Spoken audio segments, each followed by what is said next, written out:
Hi అండి, welcome to Preethi channel. ఎలా ఉన్నారు? ఈరోజు నేను చూపించబోయే రెసిపీ అప్పటికప్పుడు మనము ఏ దోశ పిండి రుబ్బకుండా గోధుమ పిండితో చేసుకునే మంచి రెసిపీ అండి. ఇంకెందుకు ఆలస్యం, వీడియో స్కిప్ చేయకుండా లాస్ట్ వరకు చూసేయండి. వీడియో కొత్తగా చూస్తున్న వాళ్ళైతే please subscribe my channel, like చేయండి. ముందుగా ఒక బౌల్లో ఒక 2 కప్పుల వరకు గోధుమ పిండి తీసుకోవాలి.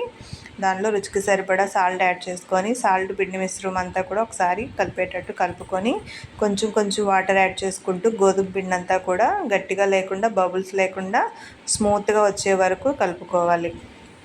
వాటర్ ఒకసారి యాడ్ చేయకుండా కొంచెం కొంచెం యాడ్ చేసుకుంటూ చూడండి, ఈ విధంగా వస్తే సరిపోతుంది అట్ల పిండి ప్యాటర్న్లో.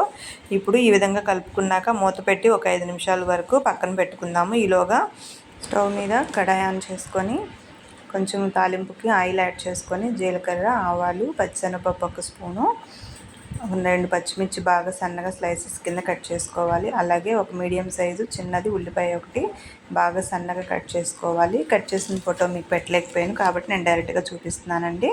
ఒక ఉల్లిపాయ అలా కట్ చేసుకున్నాక అలాగే చిన్న క్యారెట్ ముక్క కూడా కట్ చేసుకోవాలి. ఒక చిన్న బౌల్ అంటే ఒక మీడియం సైజు 2 స్పూన్లు వచ్చే వరకు, క్యాప్సికమ్ అలాగే 2 స్పూన్లు, టమాటో ముక్కలు కూడా ఒక 2 స్పూన్లు, అంటే మొత్తం ఈ మిశ్రమాలన్నీ కూడా ఒక మీడియం సైజు బౌల్ అంత వచ్చేటట్టు ఉండాలి.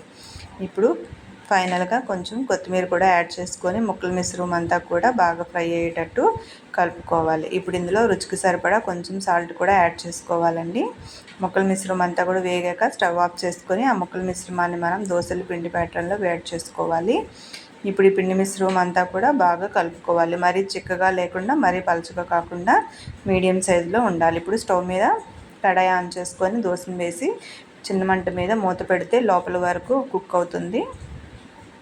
చూశారు కదా, ఇలాగా మళ్ళీ పైన కూడా కొంచెం ఆయిల్ డబ్ చేసుకుంటూ బాగా చిన్న మంట మీదే కాల్చుకోవాలి.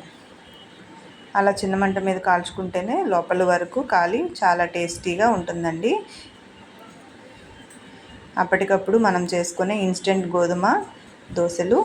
మీ రెసిపీ మీకు ఎలా నచ్చిందో నాకు కామెంట్ చేయండి. థ్యాంక్ యూ ఫర్ వాచింగ్ అండి. కొత్తగా చూస్తున్న వాళ్ళైతే ప్లీజ్ సబ్స్క్రైబ్ మై ఛానల్. ఈ రెసిపీ అప్పటికప్పుడు వేడివేడిగా తింటే చాలా బాగుంటుందండి. దీంట్లో పల్లీల చట్నీ అయితే సరిపోతుందండి, చాలా బాగుంటుంది. మీరు కూడా ట్రై చేయండి. వీడియో స్కిప్ చేయకుండా లాస్ట్ వరకు చూడండి. కొత్తగా చూస్తున్న వాళ్ళైతే please subscribe my channel, please like మీ. అలాగే మీ ఫ్రెండ్స్కి, రిలేటివ్స్కి కూడా షేర్ చేయండి. Thank you for watching. Thank you.